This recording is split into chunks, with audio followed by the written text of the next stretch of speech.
Welcome to Tidbit Talkin. Have some ideas about a fictional thing, each one featuring different levels of seriousness. Spoilers, here we go.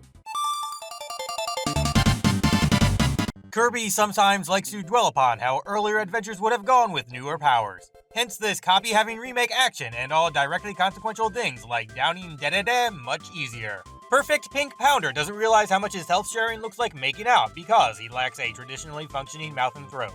Instead possessing an all-consuming magical abyss over something containing pleasant stimuli welcoming, nerve-ending whatever. Partners explode upon exhaustion because Kirby doesn't know how to mold super abilities into beings that are capable of passing out. He probably can't figure out such things because he's not aware of what it's like to be unconscious.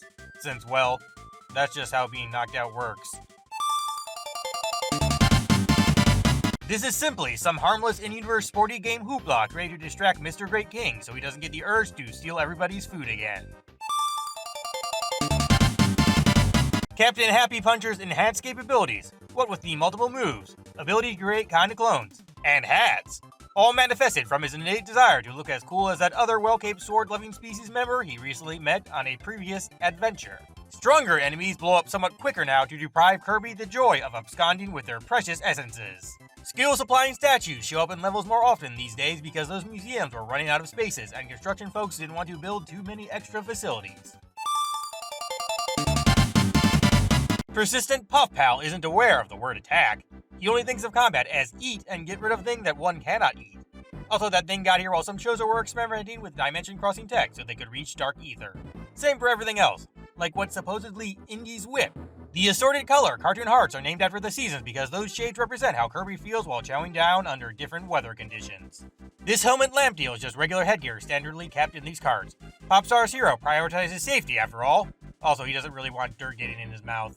As part of that recently mentioned miniature unintentional universe uniting whatnot, knowledge of Final Fantasy VI's top offensive spell, Ultima, got blasted into Kirby's brain.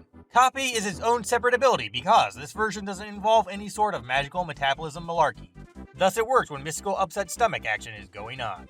In an exception to that thing from a couple ideas ago, Mr. Saturn got here with the first Phases order before reaching Geeg's supposed hiding place. Mostly because Porky wanted to stop by a universe full of delicious snacks before meeting his boss face-to-face for the first time. Commander Colossal Consumption is deadlier with his yelling power than actual living microphones because nobody can get louder than the mouth that leads to a void of both infinite power and space. The unicorn's horn must be relatively non-valuable because it smells funny. Wintertime's icon is located in the place that someone would be warmest during it. Neat. In another cross-reality exclusion thingamajig, this is where the Triforce goes whenever nobody worthy happens to be around. Heavy Lobster and other delicacy bots are Meta Knight's own personal plan for preventing da-da-da from snatching everybody's eats again.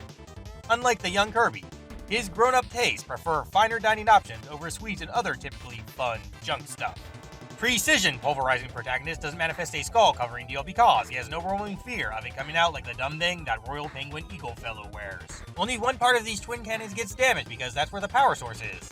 These warp stars spread throughout the halberd are basically its captain's executive elevators. On that note, this thing's engine is most likely an enhanced version of those just brought up twinkly Magitech doodads. The reactor is designed to destroy itself because Meta Knight doesn't want his crew being lazy either. Basically, if the surrounding guards aren't going through their patrol path properly, they'll know because what they were protecting got rid of itself. Sir Suave Slasher's extra aggressive against almighty allies because he's actually a little bitter that he doesn't have any help left in his fight with Kirby. The solar system being all out of whack is what's preventing regular mimic munching from working during this quest. Specifically, it's the enemy's essences getting ruined during transfer time. Save for the ones permanently preserved as statues and the overwhelmingly strong examples like things which crash and such. Ninja is hidden in the shadowed part of this movie. That's fun. Everything in those other game segments, except for Sir Only Wears Shoes reminiscing about the first Dreamland, was a distraction caused by Mark so he'd have time to make his main diversion of the Sun and Moon fighting come about. Especially Dynablade not feeding her kids without starting a war. This vehicle weapon attached to Kirby's Warp Star must have been built from salvaged halberd parts. Meta Knight set up the Arena as a top-tier training program because he's embarrassed by how sloppily his brighter contemporary performed while taking down a certain flying battleship.